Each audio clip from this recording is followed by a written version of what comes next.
সঞ্জীববাবু, একটা অভিযোগ উঠছে, মানে আমরা একটা আঁচ পাচ্ছি আর কি, যে আপনাদের সংগঠন সরকারি কর্মচারী পরিষদ নাকি নাকি বলছি আমি, ভাগ হয়ে গেছে, তাদের মধ্যে কোন্দল শুরু হয়েছে। আপনাদেরই আর একটা সংগঠন তৈরি হচ্ছে যারা বলছে সরকারি কর্ম পরিষদ, একটু ফাঁক দিয়ে পরিষদ দিচ্ছে, এবং অনেকেরই অভিযোগ হচ্ছে যে কে কত সরকারের কাছে যাবে সেই নিয়েই নাকি আপনাদের সংগঠনটা একটা দুটো ভাগ হয়েছে। এর সত্যতা কি, মানে আপনি ইয়েটা কি বলবেন যে এমন কিছু ঘটেছে আপনাদের মধ্যে? কারণ সন্দীপ সরকার বলে একজন, তিনি আর একটা সরকারি কর্মচারী পরিষদ বলে আর একটা করছেন, এবং তিনি নিজের, তারা বলছে যে আমাদের তাদেরটাই নাকি আসল সরকারি কর্মচারী পরিষদ। সরকারি কর্মচারী পরিষদ পশ্চিমবঙ্গ, এটা একটা এখন ব্র্যান্ড নেম, যার সভাপতি মাননীয় দেবাশিস শীল এবং সর্বশেষ যে রাজ্য কমিটি, আমি কার্যকরী সভাপতি, এবং সেই সর্বশেষ যে রাজ্য কমিটি, সেই রাজ্য কমিটি মাননীয় দিলীপ ঘোষ যখন রাজ্য সভাপতি ছিলেন তিনি করে গেছেন। আবার আগামী সম্মেলনে নতুন কমিটি হবে। এর বাইরে সরকারি কর্মচারী পরিষদ বলে কুচবিহার থেকে কাকদ্বীপ আর কিছু আছে বলে আমার জানা নেই। কিন্তু ডব্লিউবিএসআর এর ডিআরও রুলস, যেটা একটু আগে বলছিলেন, দায়িত্ব কর্তব্য এবং ডিআরও রুলস এর 4 নম্বর ধারা অনুযায়ী সমস্ত সরকারি কর্মচারীদেরই অ্যাসোসিয়েশন করার অধিকার আছে। কেউ নামের সঙ্গে সাযুজ্য রেখে নতুন কোনো সংগঠন তৈরি করতেই পারেন, তার সম্পূর্ণ অধিকার আছে। কিন্তু পরিষদ বলতে একটা শব্দ দিয়ে যে সংগঠনটাকে বোঝায়, এটা সরকারি কর্মচারী পরিষদ পশ্চিমবঙ্গ, যারা ডিএ আন্দোলনে আজও সুপ্রিম কোর্টে লড়াই চালিয়ে যাচ্ছে আদালত অবমাননার, এবং আমাদের মাননীয় সভাপতি দেবাশিস শীল এবং আমি কার্যকরী সভাপতি এবং আমাদের পূর্ণাঙ্গ কমিটি যে আছে তারাই সমস্ত জায়গায় প্রতিনিধিত্ব করছি।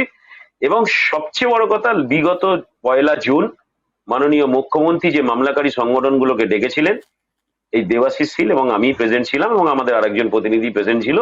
এই সরকারি কর্মচারী পরিষদ ভেঙে গেছে কি নতুন জন্ম নিয়েছে এসব কিছু খবর আমার কাছে নেই।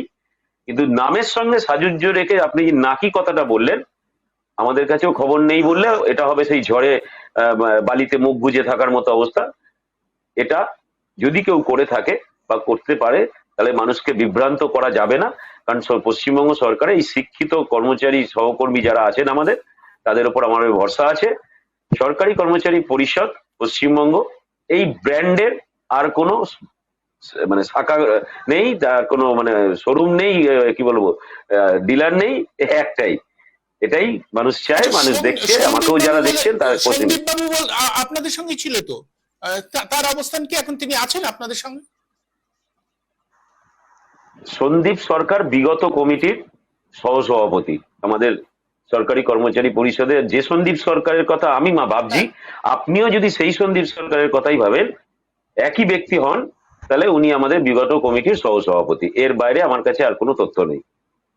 তাহলে মানে আমরা যেটা জানছি, সন্দীপ সরকারই আর একটা সংগঠন করছেন, এবং কিছু অভিযোগ যে অর্থকরী স্বচ্ছতার অভাব সরকারি কর্মচারী পরিষদের বিরুদ্ধে, এরকম অভিযোগ, সেই সূত্রেই তারা আলাদা করে ভাবনা চিন্তা করছে। আমি আমি আমি আর একজনের অনুপস্থিতিতে মানে এই বিষয় নিয়ে মন্তব্য করার ক্ষেত্রে একটু দ্বিধাগ্রস্ত। আজকের এই আলোচনায় যিনি যার কথা বলছেন সেই সন্দীপ সরকার উপস্থিত থাকলেই বরং ভালো হতো। আমি তার মুখ থেকেই এই আর্থিক বিষয়ে কিছু যদি বক্তব্য থাকে আমরা শুনে নিতাম। কারণ ডিএ মামলার ক্ষেত্রে আমরা যখন স্যাটের পরে হাইকোর্ট সিঙ্গেল বেঞ্চ এবং হাইকোর্ট ডিভিশন বেঞ্চ পেরিয়ে এলাম, তখন স্বাভাবিকভাবেই মানুষের অনুদানের টাকাতেই মামলাগুলো চালাতে চালাতে আমাদের ব্যাংক অ্যাকাউন্ট নিঃস্ব হয়ে গেছিল।